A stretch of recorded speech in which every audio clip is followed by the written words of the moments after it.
হাসিনার দল যতই লাফালাফি করুক তারা বাংলাদেশের রাজনীতিতে ফিরতে পারবে না। ইলেকশনে দাঁড়াতে পারবে কিনা জানি না, দাঁড়াইলেও মাইর একটা মাটিতে পড়বে না। আওয়ামী লীগ এমনিতে ভিতর দল, পুলিশ ছাড়া ওদের পৌরুষ জাগে না। মাইরের লয়ে ওরা গত থেকে মাথা বাইর করবে না। অতি উৎসাহী যারা মিছিল টিছিল করতেছে, করেছে নিজেদের, ওরা প্যাকেট হয়ে যাবে। যাই হোক, তাইলে আওয়ামী লীগ কেমনে ফেরার পরিকল্পনা করছে এবং কেমনে ফেরার কাজ অনেকটা আগায় ফেলছে, সেইটা নিয়ে আজকের আলাপ। আসেন সেই আলাপটা করি, তাইলে চিনতে পারবেন কারা আওয়ামী লীগের এই পুনর্বাসন প্রক্রিয়ার সাথে যুক্ত আছে। আমি আগেও বলছি যে আওয়ামী লীগ ফিরবে সিপিবির কান্ধে চেপে।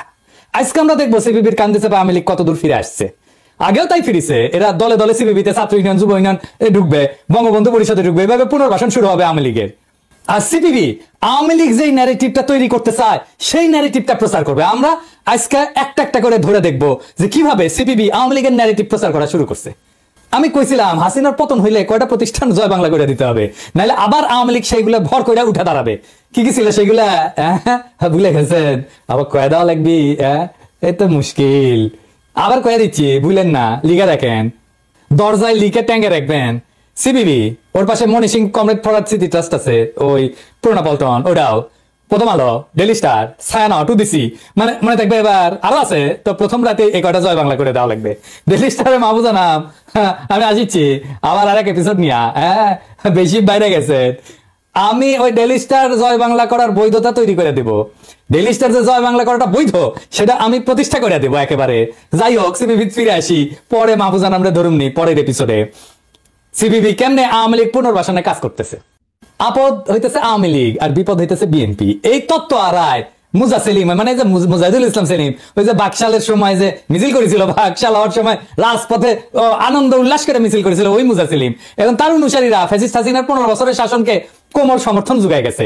দেশের সেই মহাদুঃসময়ে এই ডাক্তার দিবালক সিংহ, অধ্যাপক এম এম আকাশ এবং রুহিন হোসেন প্রিন্সদের সঙ্গে মোটামুটি সমঝোতা কইরা ফ্যাসিস্ট আওয়ামী লীগের সাংস্কৃতিক ফ্রন্ট হিসাবে রামানুসারী বাম রাজনীতি চালাই যেতে রণ সেলিমপন্থী গ্রুপদের খুব একটা অসুবিধা হয় নাই।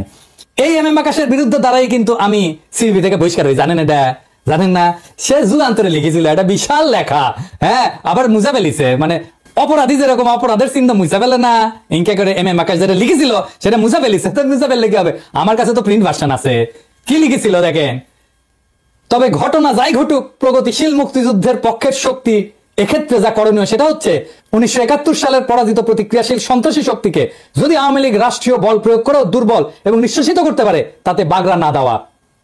বাংলাদেশ জাতীয়তাবাদী দল বিএনপি, দেওয়ানবাজার ইউনিয়ন শাখার বিএনপি যুবদল, ছাত্রদল, স্বেচ্ছাসেবক দল, উলামা দল সহ উপস্থিত জনতা, আসসালামু আলাইকুম ওয়া রাহমাতুল্লাহি ওয়া বারাকাতুহু। আমরা ইতিমধ্যে বালাগঞ্জ উপজেলার অন্তর্গত দেওয়ানবাজার ইউনিয়নের অধীনে আজকের এই মোরাবাজার এলাকায় সাধারণ জনগণ এবং ব্যবসায়ীদের মধ্যে ইতিমধ্যে বাংলাদেশ জাতীয়তাবাদী দল বিএনপি কর্তৃক ঘোষিত 31 দফার রাষ্ট্র কাঠামো, যে 31 দফার বিবরণ সংক্রান্ত আমরা একটি লিফলেট ইতিমধ্যে বাংলাদেশ জাতীয়তাবাদী দল বিএনপির পক্ষ থেকে জনসচেতনতা তৈরির জন্য এবং আগামী দিনে বাংলাদেশ জাতীয়তাবাদী দল বিএনপি সরকার গঠন করলে এই রাষ্ট্র, এই দেশ, এই জাতি গঠনে কিভাবে রাষ্ট্রকে, এই বিধ্বস্ত রাষ্ট্র গত 16-17 বছর ফ্যাসিবাদী শেখ হাসিনার নেতৃত্বে, শেখ হাসিনা যেভাবে এই দেশের সমস্ত রাষ্ট্র হিসাবে একটি রাষ্ট্রকে যেভাবে ধ্বংস করে পালিয়ে গেছে, এই রাষ্ট্রকে এই ধ্বংসস্তূপ থেকে ফিরিয়ে আনতে একটি সুন্দর, সুখী, সমৃদ্ধশালী গণতান্ত্রিক রাষ্ট্র বিনির্মাণের জন্য আমাদের প্রিয় নেতা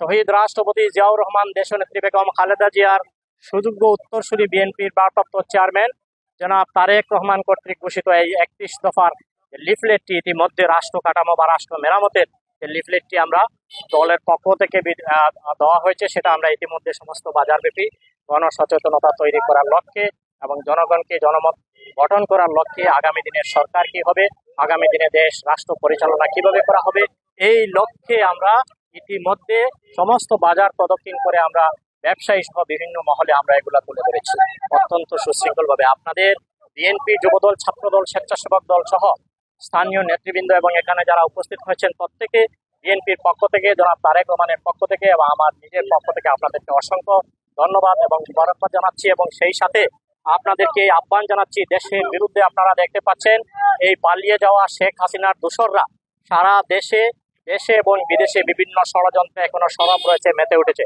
এই অবস্থা থেকে আমাদেরকে এই 31 দফা রাষ্ট্র কাঠামোকে সামনে রেখে নতুন করে রাষ্ট্র গঠনের, রাষ্ট্রকে সংস্কার করার এবং গণতন্ত্রকে ফিরিয়ে আনার যে আন্দোলন চলছে, জনাব তারেক রহমানের নেতৃত্বে যে সমস্ত কর্মসূচি চলছে, আপনারা সবাই ঐক্যবদ্ধ থাকবেন। মনে রাখবেন, পক্ষের বিকল্প কিছু নেই। সুতরাং ঐক্যবদ্ধভাবে আমাদের সমস্ত কর্মসূচি যতক্ষণ পর্যন্ত বাংলাদেশে একটি অবাধ, সুষ্ঠু, নিরপেক্ষ নির্বাচন না হয়েছে ততক্ষণ পর্যন্ত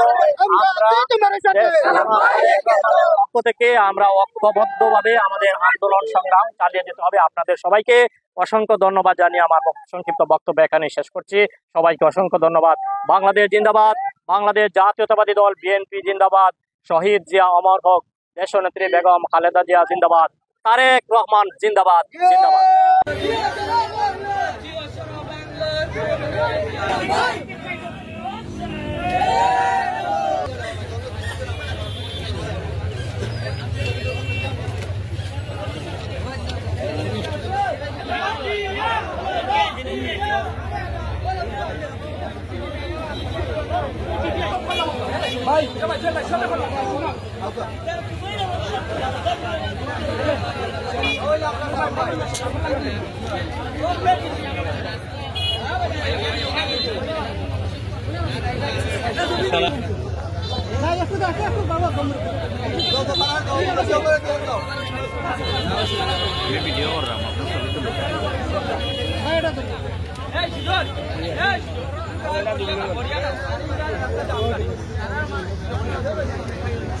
আচ্ছা, রাস্তাটা ক্লিয়ার রাখো, রাস্তাটা ক্লিয়ার রাখো।